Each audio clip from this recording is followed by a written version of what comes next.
Assalamualaikum warahmatullahi wabarakatuh. Anak-anakku yang soleh dan solehah, how are you today? Are you fine? Hopefully you are always healthy and fine. Oke, pada pertemuan kali ini kita akan melanjutkan pembahasan materi berkaitan dengan garis dan sudut, yaitu berkaitan dengan hubungan antar sudut. Untuk itu, mari sebelum kita memulai pembelajaran kali ini, kita awali dulu dengan berdoa bersama-sama. Before we start our lesson today, let's pray basmalah first.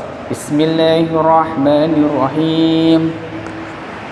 Oke, anak-anakku, setelah mempelajari materi kali ini, diharapkan yang pertama anak-anak dapat memahami konsep berkaitan dengan hubungan antar sudut, dan yang kedua anak-anak diharapkan dapat menyelesaikan permasalahan yang berkaitan dengan hubungan antar sudut.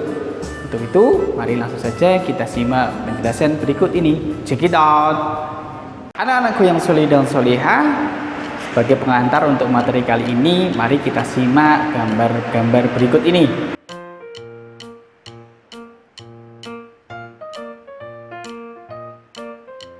Setelah kita menyimak gambar-gambar tersebut, kira-kira hal apa ya yang dapat kita peroleh?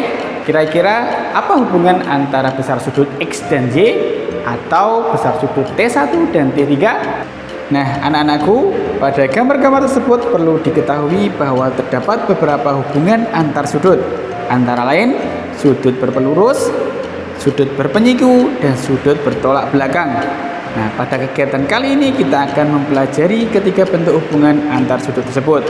Mari kita simak penjelasan berikut ini. Yang pertama, sudut saling berpelurus. Untuk memahami pasangan sudut yang saling berpelurus atau membentuk sudut lurus, mari kita simak ilustrasi berikut.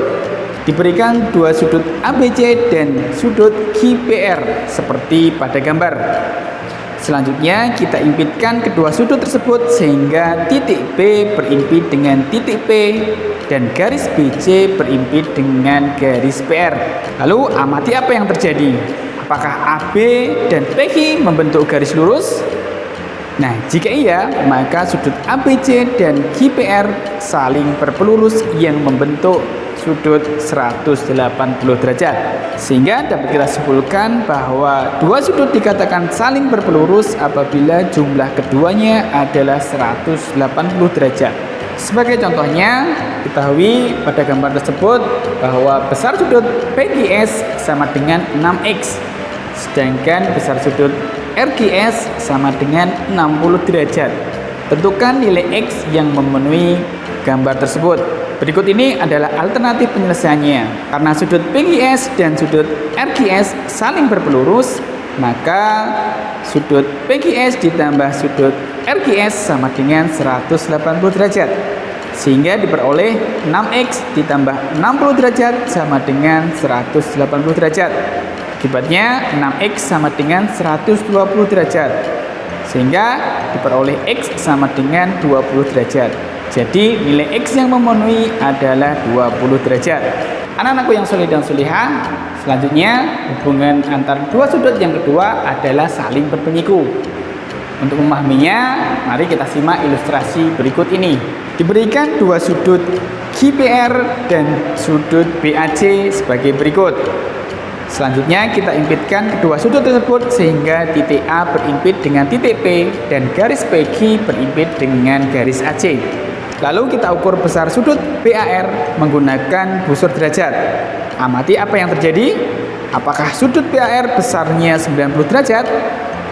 Jika iya, maka sudut QPR dan BAC dikatakan saling berpenyiku atau berkomplemen yang membentuk sudut 90 derajat. Sehingga dapat kita simpulkan bahwa dua sudut dikatakan saling berpenyiku atau berkomplemen apabila jumlah keduanya adalah 90 derajat. Sebagai contohnya, tentukan nilai A yang memenuhi gambar berikut.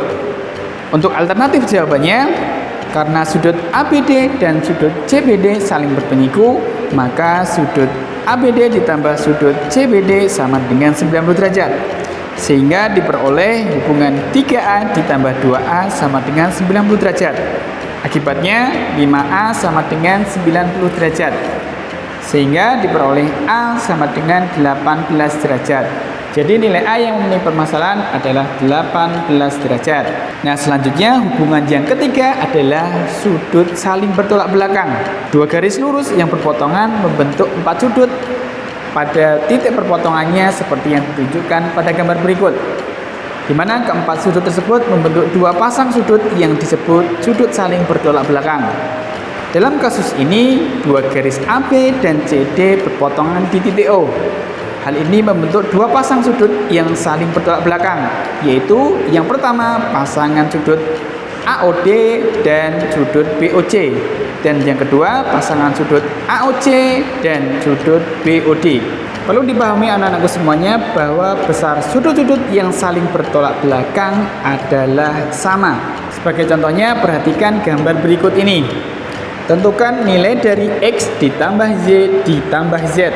Untuk menyelesaikan permasalahan tersebut, tentunya kita harus mencari nilai dari X, Z, dan Z. Oleh karena itu, kita harus memahami pasangan sudut yang saling bertolak belakang, di mana pasangan-pasangan sudut yang saling bertolak belakang dari permasalahan tersebut adalah sebagai berikut. Yang pertama, besar sudut 68 derajat bertolak belakang dengan besar sudut 5Z ditambah 3. Akibatnya diperoleh 5Z ditambah 3 sama dengan 68 derajat, sehingga diperoleh 5Z sama dengan 65, sehingga Z sama dengan 13. Untuk pasangan sudut yang saling bertolak belakang yang kedua adalah besar sudut 120 derajat dan juga 2X derajat, sehingga diperoleh hubungan 2X sama dengan 120. Akibatnya diperoleh X sama dengan 60 derajat. Lalu yang ketiga adalah besar sudut 3Z derajat bertolak belakang dengan besar sudut 52 derajat, sehingga mengakibatkan 3Y sama dengan 52, diperoleh Z sama dengan 14. Jadi nilai dari X ditambah Y ditambah Z dapat kita cari dengan cara menghitung 60 ditambah 14 ditambah 13 sama dengan 87 derajat. Anak-anakku yang soleh dan solehah, sampai di sini sudah paham ya berkaitan dengan materi yang sudah kita pelajari kali ini? Oke, alhamdulillah, Pak Heri yakin anak-anak pasti bisa dan mudah memahami materi kali ini, karena di teladan semua anak itu hebat. Nah, oke, mari kita tutup pertemuan kali ini dengan berdoa bersama-sama.